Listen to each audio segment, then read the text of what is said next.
रहस्यमयी जंगल का भयानक राज। कहानी की शुरुआत होती है उत्तराखंड के छोटे से गांव रानीबाग से। ये गांव चारों ओर से घने जंगलों से घिरा हुआ था। लोग दिन के समय तो जंगल में जाते, लेकिन रात होते ही जंगल एक रहस्य बन जाता। गांव के बुजुर्गों का मानना था कि इस जंगल में कुछ ऐसा था जिसे वो समझ नहीं पाते थे।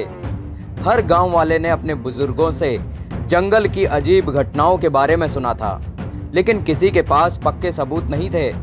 गांव के पास के जंगल को काले पेड़ों का जंगल कहा जाता था।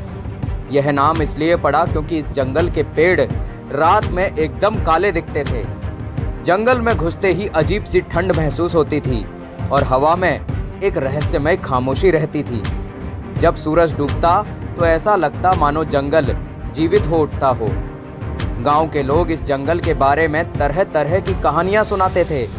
किसी ने कहा कि वहां आत्माएं रहती हैं, तो किसी ने कहा कि वहां एक भूतिया शिकारी का साया है जो रात के समय जंगल में घूमता है। गांव का एक युवा लड़का अर्जुन इस जंगल की कहानियों में बहुत दिलचस्पी रखता था।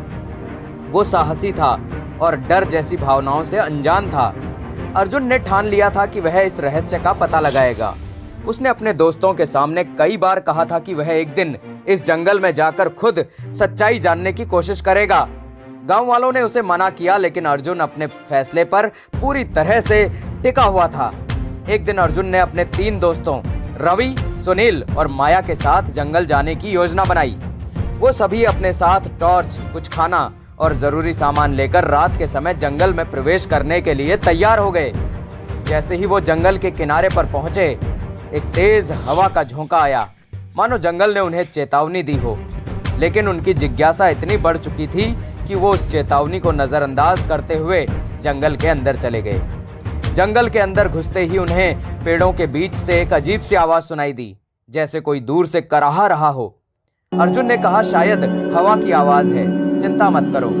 लेकिन बाकी तीनों दोस्त थोड़े डरे हुए थे। वो धीरे धीरे जंगल के और गहरे हिस्से में चले गए। पेड़ों के बीच घना अंधेरा था और टॉर्च की रोशनी भी बहुत कम पड़ रही थी। कुछ देर बाद उन्हें एक पुरानी टूटी फूटी झोपड़ी दिखी। झोपड़ी को देखकर अर्जुन ने कहा, लगता है यहाँ कोई रहता होगा, चलो देखते हैं। वो चारों धीरे धीरे झोपड़ी की तरफ बढ़ने लगे। जब वो अंदर पहुंचे तो वहां एक पुराना चूल्हा, कुछ बर्तन और एक मोटी किताब मिली। उस किताब के पन्ने फटे हुए थे और उस पर किसी अजीब भाषा में कुछ लिखा हुआ था। माया ने कहा, यह भाषा तो मैंने कभी देखी ही नहीं। अर्जुन ने किताब उठाई और कहा, शायद यह उस रहस्य की चाबी हो जिसकी हम तलाश कर रहे हैं। वो किताब लेकर आगे बढ़े, लेकिन तभी अचानक हवा और तेज हो गई और झोपड़ी के बाहर एक छाया दिखाई दी। वो छाया इंसान जैसी थी, लेकिन उसका चेहरा अजीब था। जैसे ही वो छाया उनके पास आई, माया डर के मारे चीख पड़ी। रवि ने तुरंत टॉर्च उस छाया पर मारा, लेकिन टॉर्च की रोशनी पड़ते ही वह छाया गायब हो गई। अर्जुन ने कहा, यह सब क्या हो रहा है? हमें यहाँ से जल्द निकलना चाहिए। लेकिन जब वो झोपड़ी से बाहर निकले तो रास्ता पूरी तरह से बदल चुका था। जहां से वो आए थे वहां अब कुछ भी नजर नहीं आ रहा था। पूरा जंगल अजीब तरह से बदल गया था, जैसे वो उन्हें अपने अंदर फंसा लेना चाहता हो। अर्जुन ने अपने दोस्तों की हिम्मत बंधाई और कहा, हम सब साथ हैं, डरने की कोई जरूरत नहीं है। हमें बस उस दिशा में चलना है जहां से हम आए थे। वो चलते रहे, लेकिन ऐसा लगता था कि जंगल उन्हें भटकाने की कोशिश कर रहा हो। हर बार जब वो किसी दिशा में जाते, वो उसी जगह लौट आते। इस बीच माया ने देखा कि अर्जुन के हाथ में जो किताब थी, उसके पन्ने धीरे धीरे अपने आप पलट रहे थे। किताब से एक तेज रोशनी निकली और उसके पन्नों पर लिखे शब्द चमकने लगे। अचानक किताब का आखिरी पन्ना खुला और उसमें एक भयावह चित्र था। एक प्राचीन दरवाजा जिसके चारों ओर आग की लपटें थी और दरवाजे के अंदर फैला हुआ था। अभी तक जंगल में एक जोरदार गर्जना हुई और पेड़ हिलने लगे। ऐसा लगा कि जमीन उनके पैरों तले खिसक रही हो। अर्जुन ने किताब को बंद करने की कोशिश की, लेकिन अब किताब उसकी पकड़ से बाहर हो चुकी थी। तभी एक तेज रोशनी हुई और उसके सामने वही प्राचीन दरवाजा प्रकट हो गया जो किताब में था। दरवाजे के चारों ओर धुएं के बादल और आग की लपटें थी। रवि ने डरते हुए कहा, हमें यहाँ से भाग जाना चाहिए, ये दरवाजा हमारे लिए नहीं है। लेकिन अर्जुन ने कहा, अब हमारे पास कोई दूसरा रास्ता नहीं है। हमें इस दरवाजे के अंदर जाकर देखना होगा कि इसके पीछे क्या है। चारों दोस्तों ने एक दूसरे की ओर देखा और फिर भारी मन से उस दरवाजे की ओर बढ़े। जैसे ही अर्जुन ने दरवाजे को छुआ, दरवाजा खुद ब खुद खुल गया। अंदर अंधेरा था, लेकिन फिर भी वो धीरे धीरे कदम बढ़ाते हुए अंदर चले गए। जैसे ही वो अंदर पहुंचे, उन्हें एक विशाल गुफा दिखाई दी। गुफा के चारों ओर रहस्यमय आकृतियां बनी हुई थी। गुफा के बीचों बीच एक पत्थर का सिंहासन था और उस सिंहासन पर एक आकृति बैठी हुई थी। वह आकृति एक भयानक दिखने वाला प्राचीन राजा था, जिसकी आंखें चमक रही थी। उसके चेहरे पर एक अजीब सी मुस्कान थी, मानो वह इन चारों का इंतजार कर रहा हो। राजा ने एक भयानक आवाज में कहा, तुम लोग यहाँ कैसे आए? इस जंगल में आने वाले कभी वापस नहीं जाते। अर्जुन ने साहस दिखाते हुए कहा, हम इस रहस्य को सुलझाने आए हैं।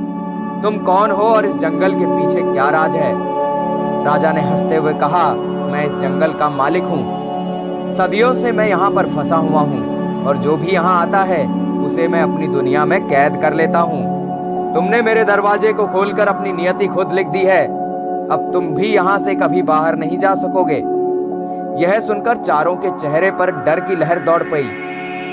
सुनील ने भागने की कोशिश की, लेकिन गुफा के दरवाजे पर अब एक अदृश्य दीवार बन चुकी थी। राजा की हंसी गुफा में गूंज रही थी और धीरे धीरे गुफा का माहौल और डरावना होता जा रहा था। तभी अर्जुन की नजर किताब पर पड़ी, जो अभी भी उसके हाथ में थी। अचानक उसे याद आया कि किताब में एक मंत्र लिखा था, जिसे उसने पहले नजरअंदाज कर दिया था।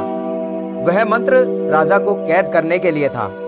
अर्जुन ने हिम्मत जुटाई और तेज आवाज में मंत्र पढ़ना शुरू कर दिया।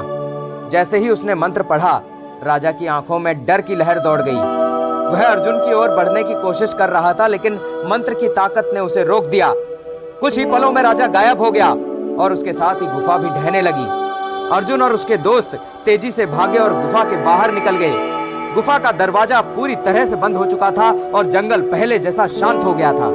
वो चारों जल्दी से गांव की ओर लौटे और गांव को इस भयानक अनुभव के बारे में बताया। इसके बाद अर्जुन ने वो किताब गांव के मंदिर में ही रख दी, ताकि कोई उस रहस्यमय दरवाजे को कभी न खोल सके। गांव वालों ने भी उस जंगल में फिर कभी कदम न रखने की कसम खाई।